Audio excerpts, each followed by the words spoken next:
wafdi ballaadhan uu hogaaminayo madaxweyne ku-xigeenka Soomaaliland Cabdiraxmaan Cabdulaahi Ismaaciil Saylici kuna weheliyaan qaar ka mid ah golaha wasiirada ee xukuumadda Axmed Silaayo ayaa maanta soo gaadhay magaalada Boorame ee xarunta gobolka Awdal iyagoo oo ka falcelinaya baaqi degdeg yahay maalinimadii shalayto uu ku dhawaaqay barasaabka gobolka Awdal Maxamuud Cali Saleebaan Ramaax kuna aadanaa abaaraha xooggan ee ku dhuftay dadka iyo oo geystay barakac ballaadhan iyo dhimasho. madaxweyne ku-xigeenka Soomaaliland Cabdiraxmaan Cabdulaahi Ismaaciil Saylici ahna kusimaha madaxweynaha Soomaaliland waxa uu ka qayb galay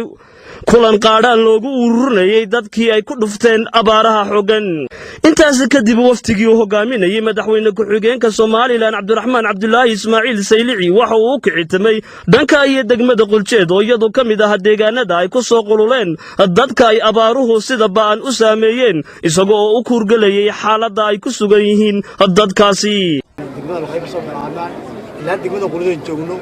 oo dhanka waa 250 kiiloomitir oo dadku si xoog isku daba joogaan maalmo ka dambeysana ay horta soo xamaanaysa markii soo sheegay in dadkeen dhimasho jirto raad iyo gaajada loo dhimanayo waxaan soo gurmanay ayaan indhaha ku soo aragno xaaladda dhabta runtii wayna noo muuqata xaaladda dhabtii ee dadka halkan haysa waxay noo sheegeen in xoolina ka baxeen intii badnayd boqolkiiba 80 waxay maanta waxaan wadanaa wax yar marka waxaan ku dadaalaynaa haddii alla ka dhigo intii taalkeena inaan dadkani waxna la siin karo وكان أول شيء للصيانة يبدأ بينه balse waxa xusid mudan in xukuumadda Soomaaliland ilaa hadda aysan ku baraarugsanayn inay kaalin mug la ka qaadato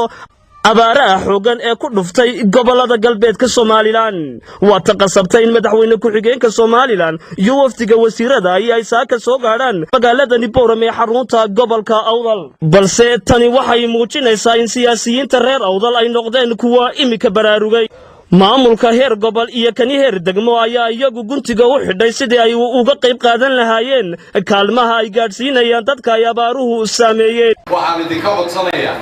in qof waliba halkiisa dadaal ka galo. midda kale waxaanu samaynay meel la isugu keeno qofkii wax bixinaya ama ha yaraato ama ha badaato xalay laftigeeda rag magaalada ka tirsan baa gawaadhidoodii barayfadka ay ku qaaday raashino ku qaaday oo meesha geeyey. waan soo dhaweynaynaa runtii oo qof wax la bixiya inay gaadhaan dadkii loogu talagalay ayaa muhiim ah. wixii aan u helaynin inay gaadiid saaraan halkaa qaybta booliiska in la isugu keeno oo aan u samayno odayaal